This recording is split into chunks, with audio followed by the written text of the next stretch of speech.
Assalomu alaykum hammaga.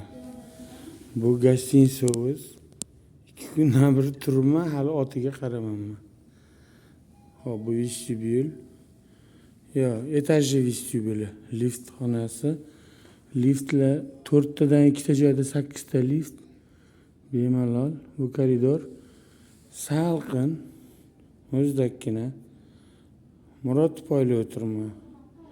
Murodboy 1 soat oldin uyg'otganimda xo'p bo'ladi deb, keyin men tayyorlanib, g'usl qilib, cho'milib chiqib, kiyinib, birpas dam olib chiqib qarasam, hali uxlayotgan ekan.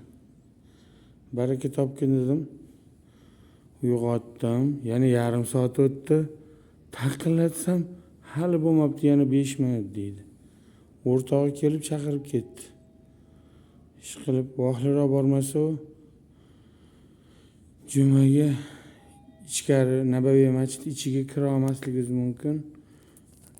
Nima aytsanglar, ertalab bomdodga borganimizda gilam masjidda bir xil joylarda gilam yo'q ekanda, gilam bo'lmasa juda muzdek bo'lib qolar ekan. Bunaqada o'tirsangiz Miramirda. O'shanga vohliroq borsa ichkariga kiramiz deb aytuvdim. Bu kishim bir kun oldin uxlamaganlari ta'sir qilib vobshe turishlari qiyin bo'lyapti. Endi hozir chiqqanlar hozir. Xudo xolasa masjid yaqin, lekin 10 minutda yetib boramiz. Ishqilib ichkarida joy bo'lsin.